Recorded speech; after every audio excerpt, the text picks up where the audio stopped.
Bonjour à toutes et à tous les amis, j'espère que vous allez bien. On se retrouve ce matin pour la matinale trading comme tous les jours à 8h30.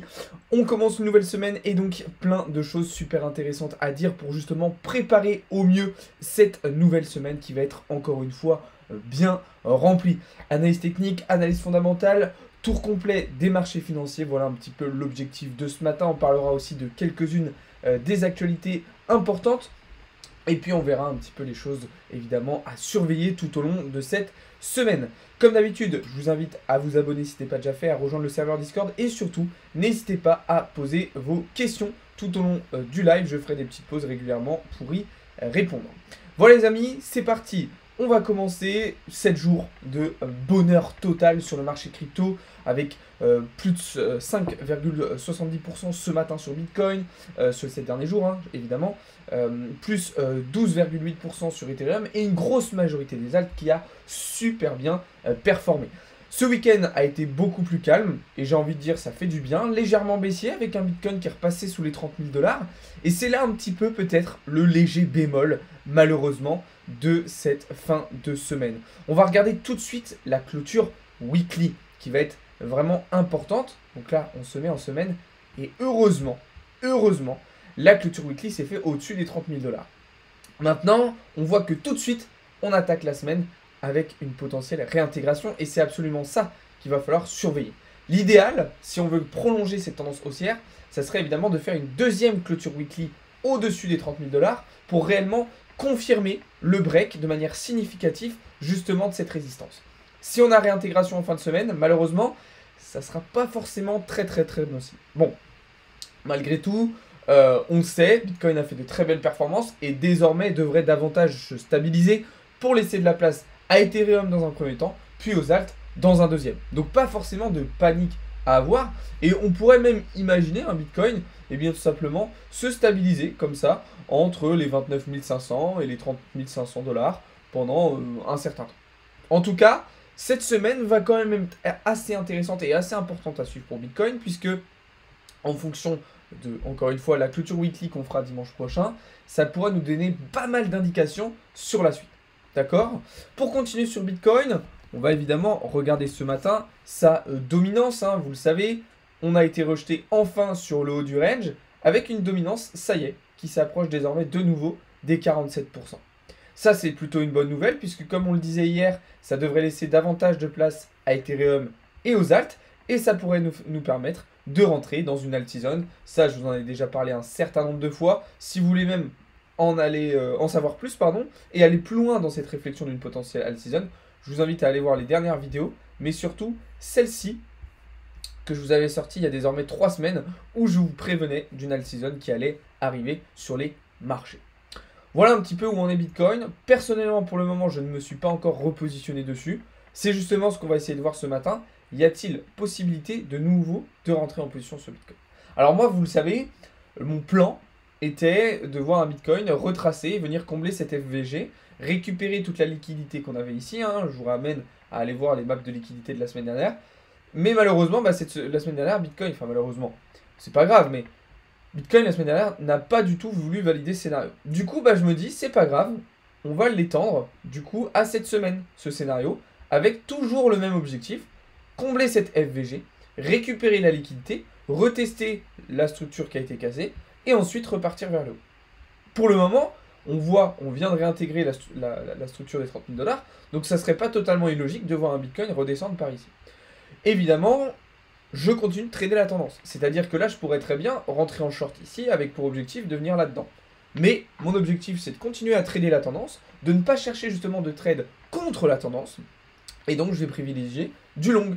C'est pour ça que j'attends tout simplement que mon plan soit respecté pour me positionner. Maintenant, évidemment, je ne vais pas fonctionner avec des œillères, je ne vais pas rester borné. Si par exemple, je vois une nouvelle cassure avec retest de cette zone, alors là, peut-être qu'on pourra se repositionner en long dans cette zone. Voilà pour Bitcoin. En tout cas, ce qui est sûr, c'est que les belles performances du BTC la semaine dernière nous ont permis de valider cette magnifique prise de position avec quasiment un RR de 5. C'est vraiment extraordinaire. Même chose sur Ethereum, qui la semaine dernière, vous le savez, vous en avez entendu parler, nous a réalisé de très belles performances et qui nous a permis là aussi de venir validé cette magnifique prise de position avec un RR de 5,52. On aurait même pu le laisser courir plus loin puisqu'on est venu chercher des targets aux alentours des 2130 $. Alors là, pour Ethereum, on le sait, on est sur des niveaux décisifs. Bitcoin et la dominance de Bitcoin, on vient de le voir, ralentit, ce qui devrait laisser plus de place à Ethereum et qui devrait lui permettre de surperformer justement BTC. D'ailleurs, c'est ce qu'on voit, c'est ce qu'il a fait déjà sur la fin de semaine dernière, là où il a pris quasiment 13%, Bitcoin n'en a pris qu'à peine 6%. Donc ça, c'est une première chose intéressante. Et surtout, cette rotation sectorielle sur le marché crypto qui s'est validée permettra encore une fois, ensuite à Ethereum, d'emmener avec lui un certain nombre des alts et de créer de belles performances. On le voit très clairement lorsqu'on regarde la charte d'Ether face aux autres altcoins, et on le regarde et on l'observe très facilement aussi lorsqu'on regarde l'altcoin Season Index. Pour Ethereum, cette fois-ci, pareil pour moi, pas forcément de nouvelles prises de position pour le moment.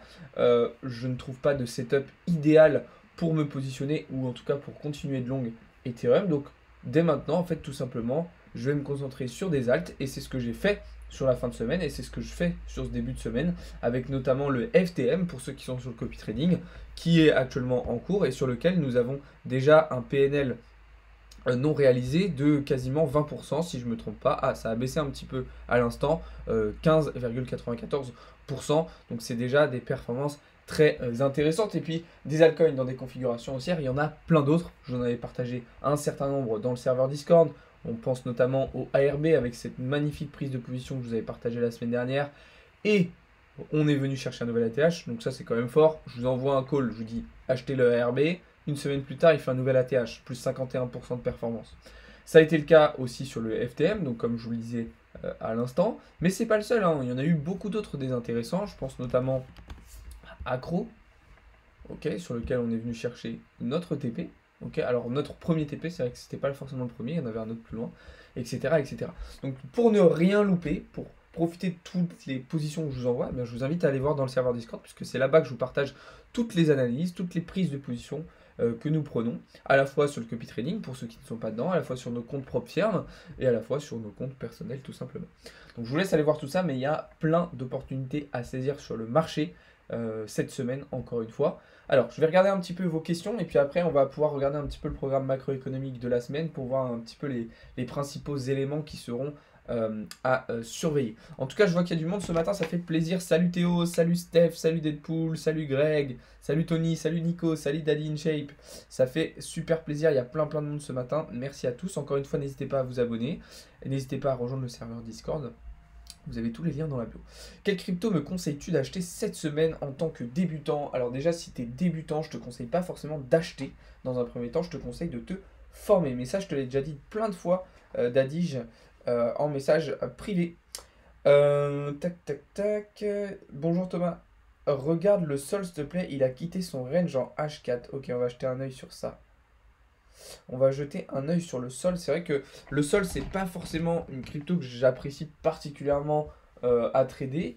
Alors en H4, alors pour moi en H4, on n'est pas sorti du range, hein, comme tu le vois juste ici. Alors pour moi, le range, je l'avais directement identifié en daily. Alors on pourrait le mettre en 12 heures, mais pour moi, on n'est pas sorti de ce range hein, pour le moment, comme tu le vois. On a effectivement passé la résistance intermédiaire qui nous a permis de venir chercher le haut du range, mais pour le moment on n'est pas encore sorti de ça. Alors effectivement, si dans ce début de semaine on a une sortie haussière du range, alors derrière on pourra effectivement prendre une très belle position en longue avec pour objectif de venir chercher des targets au moins en direction des 38 $. Mais pour le moment c'est pas d'actualité, et j'ai envie de vous dire même que si on est rejeté, on pourrait rediriger vers le bas du range. Maintenant c'est vrai que dans l'optique où on aurait une alt season, logiquement Sol devrait lui aussi avoir voir de belles performances, mais pour le moment, il est beaucoup trop tôt pour le dire, et ça serait un petit peu dangereux, prématuré même, de rentrer en position dès maintenant sur Solana, étant donné qu'on n'a absolument aucune confirmation de cassure. J'ai même envie de dire que pour le moment, c'est pas très rassurant, puisque l'actuelle bougie qu'on a sur Solana n'est pas forcément très rassurante. Donc il faudra voir, mais regardez, si par exemple on était amené à clôturer dès maintenant avec une forme de bougie comme celle-ci, moi je tablerais plutôt pour un retournement et un retour dans un premier temps sur la résistance intermédiaire, enfin sur le support intermédiaire, puis vers le bas du range. Donc voilà. Alors, juste avant de passer sur le programme macroéconomique, juste pour vous dire qu'aujourd'hui l'indice Fear & Greed est à 69, un niveau de conscience qui commence à être de plus en plus élevé, Et du côté du ratio long-short, on voit qu'on a un équilibre qui est revenu entre les longues et les shorts. On a même un léger avantage qui a été repris par les longues ce matin.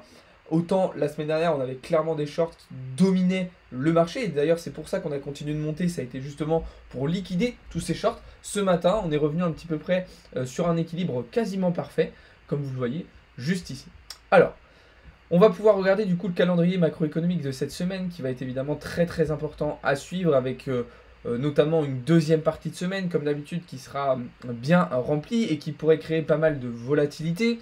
Aujourd'hui, pas grand chose à surveiller, pas grand chose en tout cas qui devrait impacter les marchés. Nous en tant qu'Européens, on pourra évidemment suivre le discours de Christine Lagarde, la présidente de la BCE, à 17 h, mais ce n'est pas forcément un résultat qui créera beaucoup de volatilité. Demain, journée déjà un petit peu plus importante avec notamment le PIB de la Chine. Pour ceux qui traitent les sessions asiatiques, ça sera évidemment un résultat important à surveiller. On aura ensuite la balance commerciale européenne, là aussi résultat intéressant même si ça ne devrait pas créer énormément de volatilité. On aura ensuite dans l'après-midi les permis de construire aux États-Unis. Ça c'est un résultat très important dans l'optique d'une potentielle récession puisque une crise immobilière est souvent annonciatrice de mauvaises nouvelles. On aura l'inflation au Canada. Et enfin, je crois que c'est tout. Oui, c'est tout pour la journée du mardi. Mercredi, une des journées les plus importantes de la semaine, comme d'habitude, résultat d'inflation un petit peu partout dans l'Union européenne, ça sera évidemment un chiffre important. Et l'après-midi, on aura les stocks de pétrole brut aux États-Unis, résultat évidemment qui sera très très important à surveiller et qui pourra créer un petit peu de volatilité. Jeudi, on aura la journée la plus importante de la semaine, avec comme d'habitude les inscriptions hebdomadaires au chômage aux États-Unis. On aura aussi le résultat du PIB américain et on aura un discours de Waller, membre de la Fed, ainsi que de Bowman, membre du FOMC. Donc journée très très importante avec pas mal de volatilité à prévoir jeudi. Vendredi, journée encore une fois bien remplie avec les résultats des PMI manufacturiers dans la plupart des pays européens. On aura aussi l'indice PMI composite de S&P Global aux États-Unis et la confiance des consommateurs, résultat qui sera très très important à surveiller au vu d'une potentielle récession. Voilà un petit peu le programme de la semaine. Tout ça, de toute façon, je vous le détaillerai dans le serveur Discord pour que vous puissiez suivre un petit peu les résultats principaux et les résultats les plus importants. On regardera tout ça de toute façon en détail et dites-vous qu'on sera en live la plupart du temps pour suivre tous ces résultats macroéconomiques avec vous et pour les interpréter, les débriefer et potentiellement prendre des positions en direct lors de ces moments-là. Salut Matt! Donc voilà un petit peu le programme de la semaine. Je vais checker un petit peu vos questions et puis justement après je vais vous montrer le planning des lives de la semaine puisque vous allez avoir encore une fois plein de contenu cette semaine qui va être super intéressant. Tu penses quoi du CKB? Ça dépend court terme, moyen terme, long terme pour le trader, le holder. Est-ce que tu peux préciser un peu ta question? Bonjour, je vais acheter de l'or, bonne ou mauvaise idée? Alors oui, c'est une très bonne idée d'acheter de l'or physique, bien évidemment. Alors après, je ne te dis pas de mettre tout ton capital dans de l'or physique, mais effectivement, ça peut être un investissement très très intéressant, même si, comme tout investissement, ça comporte un certain nombre de risques. Et puis, comme le dit Gauthier, tu as des inconvénients. Par exemple, acheter de l'or physique, alors ça dépend où tu l'achètes, mais si tu le gardes quelque part, ça te demande quand même une certaine sécurité. Alors c'est pour ça qu'aujourd'hui, il y a des solutions, notamment grâce à la blockchain et NFT, qui vous permettent d'acheter de l'or physique, mais sous un format entre guillemets tokenisé, même si c'est pas exactement ça. Il faudra que vous demandiez à Théo après, il vous apportera des précisions. Mais il y a des solutions aujourd'hui qui existent qui sont très intéressantes. Alors bonjour Eramet, c'est bon? C'est quoi Eramet? Ouais, voilà, c'est ça, c'est ce que dit Gauthier en termes de stockage sécurité, ça peut être plus compliqué. Maintenant, c'est vrai que en termes d'investissement, c'est un investissement effectivement qui est très safe. L'or, c'est une matière première, c'est la valeur refuge par excellence, et on l'a vu avec la crise systémique bancaire du mois de mars. Tout de suite, il y a eu énormément de flux de capitaux qui sont dirigés vers l'or. Maintenant, voilà, encore une fois, il existe des solutions grâce à la blockchain qui vous permet de limiter en fait les inconvénients que peuvent avoir l'achat de l'or en physique. Mais voilà. Ouais, voilà, si tu as des questions de toute façon sur l'or, DAC, n'hésite pas à venir les poser sur le serveur Discord, on sera là pour te répondre. Selon toi, une hausse des cryptos aujourd'hui? Alors aujourd'hui, je ne sais pas, généralement le lundi, ça peut être des journées plutôt calmes, donc à voir. Peut-être une continuation haussière du côté des actes. Maintenant, au vu des setups que j'ai pu voir ce matin, je m'attends plutôt à une journée assez stable pour le moment. Peut-être légèrement baissière encore aujourd'hui, mais pas grand-chose à signaler pour le moment. Même si évidemment on va rester en observation et je vous tiendrai au courant justement des avancées ou des potentielles opportunités qu'on pourra avoir tout au long de la semaine. Que penses-tu du hook? Je suis rentré en long dessus le 13 avril en weekly, je vois un W. Alors on va regarder ça tout de suite. H, acheter de l'or en action, c'est mieux. Bonjour Moons. Alors sous forme de CFD, oui, pourquoi pas, tu peux acheter de l'or sous forme de CFD. Maintenant, l'avantage d'acheter de l'or en physique, c'est justement, voilà, en cas de big crash, de toujours avoir un accès et ton truc, enfin ton or, ton investissement qui est palpable en fait, tout simplement. Si tu l'achètes sous forme d'action, s'il y a un big crash et que toutes tes actions sont liquidées ou que tu n'y as plus accès parce que le courtier chez lequel tu les as prises ne sont plus valides, bah ça peut poser problème. Alors, sur le hook, absolument pas de double bottom, les amis, faites attention. Les doubles bottom, vous en voyez un petit peu partout. Un double bottom, c'est bien quelque chose comme ça, d'accord, où on a réellement deux bottoms. Alors là, je ne l'ai même pas bien tracé, en fait, vous voyez. Mais je vais vous le refaire. Mais un double bottom, c'est bien une zone où on a deux bottoms sur la même ligne. Ensuite, on a la cassure de neckline, retest et démarrage. D'accord? Là, on n'a absolument pas un double bottom, puisque tu vois que le bottom numéro 1 est ici, le bottom numéro 2 est ici. Donc tu as une différence de exactement 45% entre tes deux bottoms. C'est absolument énorme et on n'a absolument pas de double bottom ici. Alors attention, je ne dis pas que la configuration n'est pas haussière. Effectivement, ça semble plutôt intéressant. Maintenant, sur du weekly, il n'y a pas énormément de matière à analyser. C'est pour ça que on va regarder sur du daily. Mais on ne peut pas considérer qu'ici, il y a un double bottom. Tu vois, la différence entre les deux bottoms, justement ici, est beaucoup trop grosse. D'accord? Donc là, effectivement, tu pourrais te poser la question d'une potentielle configuration haussière. Et c'est pas complètement débile parce que effectivement ici il y a la cassure d'une structure qui pourrait permettre derrière une continuation haussière vers le précédent top, mais il est beaucoup trop tôt pour le dire. Ça c'est évident. Faites attention à ne pas voir ce que vous avez envie de voir sur le marché, mais de voir ce qui est réellement présent. C'est vrai qu'on a tendance des fois, quand on cherche quelque chose, quand on cherche une configuration, un setup, à faire en sorte de voir ce qu'on a envie de voir. Là, on ne peut pas considérer ici qu'il y a un double bottom réellement, même si encore une fois la configuration est plutôt haussière, je vous l'accorde. Space ID, je pense que ça peut être très bon dans le futur. Je me suis pas intéressé plus que ça au projet, Georgie, mais effectivement, apparemment, ça semble quelque chose de plutôt intéressant. Merci encore une fois à tous ceux qui s'abonnent. N'hésitez pas aussi à rejoindre le serveur Discord. Vous avez tous les liens en bio et en description. Alors, justement, en parlant tout à l'heure du programme de la semaine, je vais vous montrer un petit peu le programme des lives qu'on va vous faire cette semaine. Là encore, vous aurez énormément de contenu et plein de choses intéressantes. Tous les matins, comme d'habitude, vous aurez la matinale trading avec moi à 8h30, directement enchaîné avec la matinale news avec Théo. Ce soir, un live du coup sur la capitalisation avec Théo, très intéressante. Vous aurez ensuite un cours du soir uniquement pour les VIP. Donc là, vous le savez, depuis la semaine dernière, pour tous ceux qui sont dans le VIP, vous avez accès à des cours du soir, des formations en visio directement dans le Discord. Donc sur le trading, la sécurité, l'éducation, etc. Ce soir, 20h, 23h, un live trading avec moi et Paul, comme d'habitude. Donc là, prise de position en direct, etc. Soyez présents parce que ça va être très intéressant. Demain, même chose, un live DeFi avec Mathéo, un live sur notre algorithme de trading avec Nico, un live sur MetaMask, tuto sur MetaMask avec Théo, un live AMA et un autre cours du soir.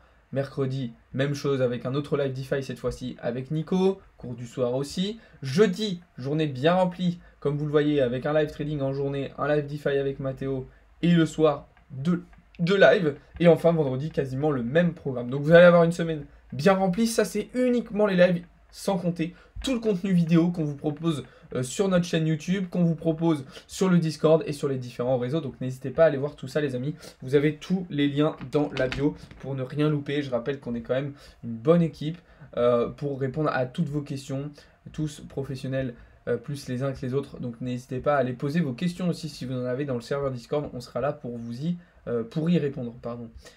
Pour être un petit peu plus français. Donc voilà, maintenant n'hésitez pas à poser vos questions.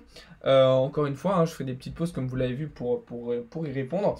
On va checker rapidement Les marchés financiers traditionnels, puisque c'est quand même important. Je rappelle que le dollar est venu chercher l'objectif qu'on s'était fixé justement semaine dernière de venir toucher les 100,9 points. C'est ce qu'il a fait. Maintenant, est-ce qu'on va avoir une inversion de tendance avec un dollar qui partirait vers le haut, ou est-ce qu'on va break ce support aussi et dans ce cas-là partir bien plus bas?